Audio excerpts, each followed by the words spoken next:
CM ಸಿದ್ದರಾಮಯ್ಯನವರು DCM DK Shivakumar ಅವರು ಬಾಯಿ ಬಿಟ್ರೆ ನಮ್ಮದು ಜನಪರ ಸರ್ಕಾರ, ನುಡಿದಂತೆ ನಡೆಯುವ ಸರ್ಕಾರ ಅಂತ ಹೇಳ್ತಾರೆ. ಜಿ ವಿಚಾರದಲ್ಲಿದ್ದಂತಹ ಒಲವು, ವಿಶೇಷ ಅಧಿವೇಶನವನ್ನು ಕರೆದು ಚರ್ಚೆ ಮಾಡುವಂತಹ ಒಲವು, ಜನಸಾಮಾನ್ಯರು ಅನುಭವಿಸ್ತಾ ಇರುವಂತಹ ಟಿಕೆಟ್ ದರದ ವಿಚಾರದಲ್ಲಿ ಯಾಕಿಲ್ಲ ಕಾಂಗ್ರೆಸ್ ಸರ್ಕಾರಕ್ಕೆ ಅಂತ ಹೇಳಿ ಮತ್ತೊಂದು ಕಡೆ ತೇಜಸ್ವಿ ಸೂರ್ಯ ಅವರು ಟಾಂಗ್ ಕೊಡೋದ್ರಲ್ಲೇ ಬ್ಯುಸಿ ಆಗಿಬಿಟ್ಟಿದ್ದಾರೆ. ದಾಖಲೆಯ ಸಮೇತ ಟಾಂಗ್ ಕೊಟ್ಟಿದ್ದಾರೆ ಮತ್ತೊಮ್ಮೆ ಸಂಸದ ತೇಜಸ್ವಿ ಸೂರ್ಯ ಅವರು. ದರ ಏರಿಕೆಯ ಬಗ್ಗೆ ಮಾಧ್ಯಮ ಪ್ರಕಟಣೆಯನ್ನು ಮತ್ತೊಂದು ಕಡೆ ಸಿಎಂ ಸಿದ್ದರಾಮಯ್ಯನವರು ಹೊರಡಿಸಿದ್ದಾರೆ.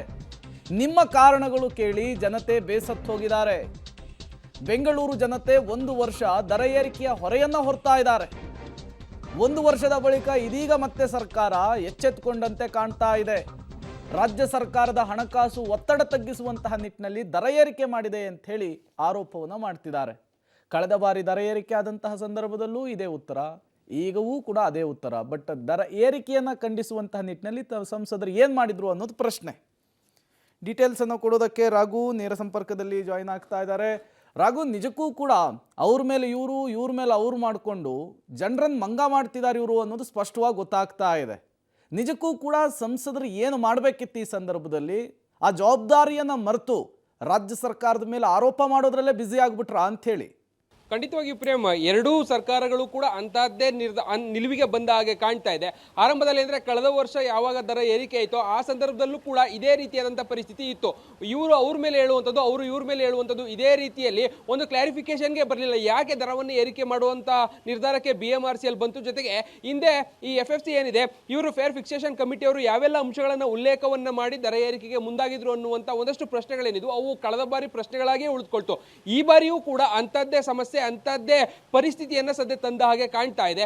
ನಾಡಿದ್ದು ಅಂದ್ರೆ ಸೋಮವಾರದಿಂದ ಈ ದರ ಏರಿಕೆ ಹೊಸ ದರ ಏರಿಕೆ ಆಗ್ತಾ ಇದೆ. ಹೊಸ ದರ ಪರಿಷ್ಕರಣೆ ಆದ ಬಳಿಕವೂ ಕೂಡ ಆ ಸಂದರ್ಭದಲ್ಲೂ ಕೂಡ ಈಗ ಸದ್ಯ ಯಾಕೆ ಆಗ್ತಾ ಇದೆ ಅನ್ನುವಂಥ ಒಂದು ಕ್ಲಾರಿಟಿ ಸಿಗ್ತಾ ಇಲ್ಲ. ಬಟ್ ಆದ್ರೆ ಈಗ ಸಂಸದರು ಹೇಳುವಂತ ಪ್ರಕಾರವಾಗಿ ಯಾವಾಗ ಕೇಂದ್ರ ಸರ್ಕಾರದ ವಿರುದ್ಧ ಬೊಟ್ಟು ಮಾಡುವಂತ ಕೆಲಸವನ್ನ ಸಿಎಂ ಸಿದ್ದರಾಮಯ್ಯ ಮಾಡಿದ್ರು, ಅದಕ್ಕೆ ಕಾರಣಗಳೇನು ಅನ್ನುವಂತ ಒಂದಷ್ಟು ದಾಖಲೆಗಳನ್ನು ಸದ್ಯ ಬಿಡುಗಡೆ ಮಾಡಿರುವಂತದ್ದು. ಅಂದ್ರೆ FSCಗೆ ಕೊಟ್ಟಿದ್ದಂತ ಒಂದಷ್ಟು ವರದಿ ಏನಿದೆ, ಆ ವರದಿಯಲ್ಲಿ ಹಣಕಾಸು ಇಲಾಖೆ, ಅದೇ ರೀತಿ ರಾಜ್ಯ ಹಣಕಾಸು ಇಲಾಖೆ ಜೊತೆಗೆ ನಗರಾಭಿವೃದ್ಧಿ ಇಲಾಖೆ ಸ್ಪಷ್ಟಪಡಿಸಿದಂತ ಒಂದಷ್ಟು ಅಂಶಗಳಿಂದ ಅದನ್ನ ಈಗ ಉಲ್ಲೇಖವನ್ನು ಮಾಡಿರುವಂತದ್ದು. ಅಂದ್ರೆ ಹಣಕಾಸು ನಿರ್ವಹಣೆ ಎಲ್ಲೋ ಒಂದ್ ಕಡೆ ಹೆಚ್ಚಾಗ್ತದೆ, ಒತ್ತಡ ಹೆಚ್ಚಾಗ್ತದೆ. ಸೊ ಆ ಕಾರಣಕ್ಕಾಗಿ ದರ ಏರಿಕೆಯನ್ನ ಮಾಡಬೇಕಾಗಬಹುದು, ಅದನ್ನ ನೀವು ಮಾಡಿ ಅನ್ನುವಂತ ನಿಟ್ಟಿನಲ್ಲಿ ಕೂಡ ರಾಜ್ಯ ಹಣಕಾಸು ಇಲಾಖೆ, ನಗರಾಭಿವೃದ್ಧಿ ಇಲಾಖೆ ಒಂದಷ್ಟು ಸೂಚನೆಗಳನ್ನ, ಅಂದ್ರೆ ವರದಿ ಕೊಡುವಂತ ಕೆಲಸವನ್ನ FFCಗೆ ಮಾಡಿತ್ತು. ಸೊ ಅದರ ಆಧಾರದ ಮೇಲೂ ಕೂಡ ಮೆಟ್ರೋ ದರವನ್ನು ಏರಿಕೆ ಮಾಡುವಂತದ್ರಲ್ಲಿ ಈಗ FFC ಮುಂದಾಗಿರುವಂತದ್ದು. ಸೊ ಆ ಎಲ್ಲ ಅಂಶಗಳನ್ನ ಟ್ಯಾಗ್ ಮಾಡೋದ್ರ ಮುಖಾಂತರವಾಗಿ ಯಾವಾಗ ಸಿಎಂ ಸಿದ್ದರಾಮಯ್ಯ ಈ ವಿಚಾರಕ್ಕೆ ಸಂಬಂಧಪಟ್ಟಂತೆ ಕೇಂದ್ರದ ಕಡೆಗೆ ಬೊಟ್ಟು ಮಾಡುವಂತ ಪ್ರಯತ್ನವನ್ನ ಮಾಡಿದ್ರು,